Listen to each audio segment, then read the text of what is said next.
अस्सलाम वालेकुम भाजी। मरीदके का रहने वाला इमरान मेरा नाम है। अज तो 5 महीने पहलों मैं लाहौर शहर च आया था सवारी लैके, सवारी लाइए तो पेशाब करन चला गया मस्जिद, तो मगरों मेरी किसी ने बैटरी ला ली है। तो बड़ी बड़ी तुहाडी मेहरबानी, उदों तो मेरी हेल्प की सी, तुसीं मैनूं बैटरी लैके दी थी। अज तक मैं हजे तक दुआवां दे रहा तुहानूं दिलों।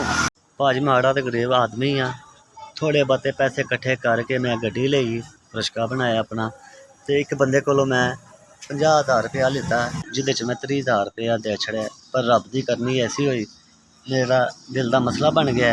ए सामने रिपोर्टां पईयां ने, भाई ये दवाई खा, तेरे दिल के पट्ठे खिंचे गए ने, दिल ते सोज आई है, तो नहीं तो तेनों अटैक हो जाएगा।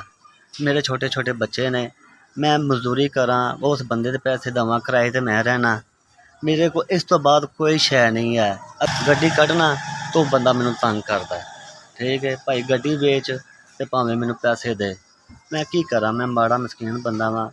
तुहाडी मेहरबानी, मेरी मदद करो भाजी। बड़ी मुश्किल नाल मैं गड्डी बनाई है, अगर मैं गड्डी बेच छड़ा तो मेरे बच्चे भुखे मर जाते हैं।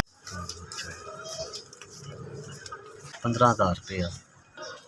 अस्सलाम वालेकुम भाजी, मैनूं 15,000 रुपया मिले है, जितों मैं आया, जिन्हें भी भेजे है, अल्लाह पाक उन्होंने जिंदगी तंदुरुस्ती, उन्होंने भैन भरावां की खैर, उन्होंने बच्चों की खैर, मैं झोलियां चुक चुक के दुआवां देना। अल्लाह पाक उन्होंने इन्ना दवे, किसी शै दी मुताजी ना होवे। बड़ी बड़ी तुहाडी मेहरबानी भाजी। जिदा मैं करदा देना सी, वो मैनूं इन्ना कुछ दलील करदा सी, भाई अपना रिश्का बेच ते भावें जिथों मर्जी करके दे। तुसां मेरी बड़ी हेल्प की, मदद की है, अल्लाह पाक तुहानूं चोखा चोखा दवे। बच्चे मेरे दा रोजी का आसरा सी, तुसां बचा छड़िया, यही सारा कुछ मेरे को। मैं दिल का मरीज भी हाँ, ठीक है। एक अद्धा फेरा लाना था तो बंदा मैनूं दलील करदा सी।